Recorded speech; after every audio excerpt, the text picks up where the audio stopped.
వ్యవసాయంలో పెరిగిపోయిన పెట్టుబడి ఖర్చులు, గిట్టుబాటుగాని ధరలు తదితర కారణాలతో సేద్యం భారంగా మారింది.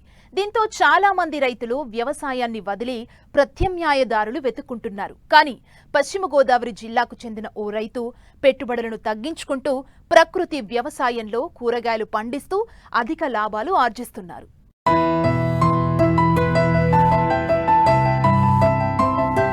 వ్యవసాయంలో ఎంత దిగుబడి సాధించాం అనేదానికంటే పెట్టిన పెట్టుబడికి ఎంత లాభం పొందాం అనేది రైతుకు ప్రామాణికంగా ఉండాలి. తక్కువ ఖర్చుతో నాణ్యమైన ఉత్పత్తిని అందిస్తున్న ప్రకృతి సాగు విధానాలు వ్యవసాయంలో ఒక మంచి పరిణామంగా నిలుస్తున్నాయి. ఆదాయాన్ని మరింత పెంచుకునే విధంగా పంటల సాగులో రైతులు అనుసరిస్తున్న విధానాలు సేద్యం పట్ల మరింత భరోసాను నింపుతున్నాయి. ఇలాంటి సాగు విధానాలతో తోటి రైతులకు ఆదర్శంగా నిలుస్తున్నారు పశ్చిమ గోదావరి జిల్లా యలమంచిలి మండలం చించినాడ గ్రామానికి చెందిన రైతు వీరరాఘవులు.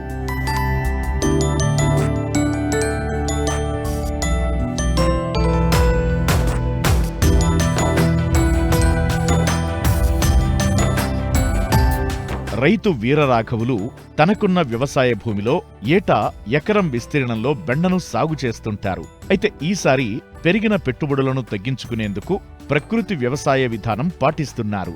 ఎలాంటి ఎరువులు, పురుగు మందులను వాడటం లేదు. పశువుల ఎరువుతో పాటు స్థానికంగా దొరికే ఆకులతో కషాయాలను తయారు చేసి పంటలకు పిచికారీ చేస్తూ నాణ్యమైన దిగుబడులను పొందుతున్నారు. వచ్చిన దిగుబడులను సొంతంగా వినియోగదారులకు అమ్ముతూ అధిక లాభాలను ఆర్జిస్తున్నారు. బెండ సాగు చేస్తున్నానండి. ఫస్ట్ గుండా దుక్కు 4 సార్లు దున్నేసండి. సేంద్రియ ఎరువు పెంట ఒక 4 తాటర్లో ఎకరానికి వేసి జిమ్మేసి మళ్ళీ ఇంకో ఎనమారు తోలి మళ్ళీ అట్లు గోతులు తీసండి. ఆ గోతులు తీసిన తర్వాత మళ్ళీ మొక్కలు 3 గింజలు లైన్లుగా తాడు కట్టుకుని లైన్గా వేసుకెళ్ళి అక్కడి నుంచి మళ్ళీ గాళ్ళు వేసుకుని ఆ గాడిలో నీళ్ళు పడేలాగా వారానికి 2 సార్లు నీళ్ళు పెడితే అండి మొక్క పుసలంగా వస్తుంది. ఈ సేంద్రియ పెంట ద్వారాగా ఎప్పుడు నిత్యం కష్టపడాలండి. ఒక ఎకరానికి బెండ ఇస్తనాలు 1 కేజీ పడుతుందండి. ఆ మొక్క 15 రోజులకి కొంచెం 4 ఆకులు వస్తాయండి. 2 ఆకులు అన్నది 4 ఆకులు వస్తాయి. మళ్ళీ ఇంకో వారం పోయేటప్పటికి 8 ఆకులు వస్తాయి. అక్కడి నుంచి 7 ఆకులు బెండ అంటారండి. 7 ఆకులు కానించి బెండ పోతా పిండి మీద వస్తూ ఉంటుందండి. దానికి అక్కడి నుంచి మనం నీళ్లు కూడా పెంచుకోవచ్చండి. నీళ్లు పెంచుకోవచ్చు. ఈ కక్కురి సాకరితే మాత్రం పురుగు మందులు ఏం కొట్టక్కర్లేదు. నీళ్ళు పెట్టి విధానం అది మెరక ఉండొచ్చు, పొలం ఉండొచ్చు. ఒక రైతును పెట్టి పొలం ఉంటుంది. ఆ పొలానికి మెరక పొలం ఉంటే గాళ్ళంబట వదిలికిని ఆ మొక్కకి ఈ మొక్కకి ఎక్కిలా చూసుకోవాలి. అదే కొంచెం పల్లంగా ఉందనుకోండి వ్యవసాయం, మన డొక్కులు ఇచ్చుకుని రోజుకి ఎన్ని నీళ్ళు వేయాలి అన్ని నీళ్ళు రోజు ఒక 2 మనుషులను పోసుకుని మనం నీళ్లు పోసుకోవచ్చండి. ఆ డొక్కుతో పోసుకోవాలి. అంటే చిన్న మొక్కలు కదండి, కొంచెం డొక్కుతో పోసుకుంటే 1 లీటర్ నీళ్ళు, 1/2 లీటర్ నీళ్ళు, 1/2 లీటర్ నీళ్ళు అని ఉంటుంది. మొక్క ఎదిగి కొలదు.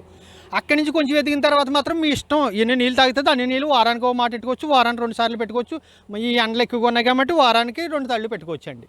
సాగు చేసే విధానం దీనికి మందులు కాదు, సేంద్రియ ఎరువు అంటారు దీన్ని. ఒక పచ్చిమిరకాయ నీళ్లు, ఉల్లిపాయ నీళ్లు, ఎల్లుల్లిపాయ నీళ్లు ఇవన్నీ ఒక డ్రబ్బలో వేసిన తర్వాత ఆ డ్రమ్ములో ఒక 3 రోజులు నానబెట్టండి. ఇవన్నీ కలగలిపి ఇది 20 లీటర్లో కలిపి కొడితండి. ఎక్కడ పచ్చ పురుగున్నా పచ్చదోమ ఉన్నా ఏమీ దరికి రాదండి. రైతుకి మాత్రం ఆదాయం బాగా వస్తుందండి. ఆర్గానిక్ పంట అండి ఇది. నాది ఎకరం కూడా ఆర్గానిక్ పంట అండి. 7 రోజులకు ఒక మాట పిక్చర్ చేసుకోవచ్చండి. 7 క్యాన్లు పట్టవచ్చు, 6 క్యాన్లు పట్టుకోవచ్చు. ఆకు పిండి మొత్తం అంతా తడిసిపోయేలాగా జాయిగా పరిగెట్టుకెళ్ళిపోకుండా కొట్టుకోవాలి. ఖర్చు తక్కువ, ఆదాయం ఎక్కువ వస్తుందండి. ఈ విధంగా అయితే బెండ సాగు 40 రోజులకి చేతికి వస్తుందండి. వచ్చిన తర్వాత ఒక రోజుకి 3 మనుషులు అలాగే మళ్ళీ 40 రోజులు ఈ పిండి పోతూ ఉంటుంది. మనకు ఈ 3 కూడా కోస్తానే ఉండాలండి. చేతికి వచ్చిన పంట అంతా కూడా నేను దళారీలకి ఇవ్వను, డైరెక్టర్గా నేనే అమ్ముకుంటాను. ఇది ఆర్గానిక్ పంట కదండి, 10 మందికి బాగోవాలని నేను ఎత్తాను. ఆ కొన్న వాళ్ళు కూడా మళ్ళీ వచ్చి మా గ్రామంలో ప్రజలందరూ కూడా నాకు షాపు దగ్గరికి వస్తారు. ఈ పట్టు కూడా వంకాయ పెట్టినా, బెండకాయ పెట్టినా, ఆనపాలు పెట్టినా ఏ పంట అయినా సరే ఆర్గానిక్తో పండించి నేనే సొంతంగా అమ్ముకుంటున్నాను. బెండ తోట ఆదాయం ఈ 90 రోజుల్లో 1,20,000 ఖర్చు అవుతుంది. అధిక లాభం ఇవన్నీ పోను 1,20,000 ఖర్చు పోను 2 లక్షల ఆదాయం సంపాదించుకోవచ్చు ఈ 90 రోజుల్లో. ఇది ప్రతి రైతు కూడా ఆర్గానిక్ పంటలు పెట్టుకుని చక్కగా ఎవరి వాళ్ళు కష్టపడి చేసుకుంటే అందరికీ ఈ 90 రోజుల్లో 2 లక్షలు మిగులుతుంది. పెట్టుబడి పోను మండే ఎండల గురించి వాతావరణానికి ఏమేం పోషకాలు తీసుకోవాలి అన్నీ కూడా తీసుకున్నాను. ఇంతవరకు కూడా నా బెండ తోట చాలా బాగుందండి. చక్కగా పూత పిండి మీద ఉందండి. ఎక్కడికి ఇప్పుడు నాకు మాత్రం సేంద్రియ ఎరువు వల్ల మన లాభమే కానీ మనకి నష్టం లేదు. కానీ ప్రతి ఒక్కరు కూడా మీరు ఇలా సాగు చేసుకుని, ప్రతి రైతు కూడా సాగు చేసుకుని అందరూ బాగోవాలని సెలవండి.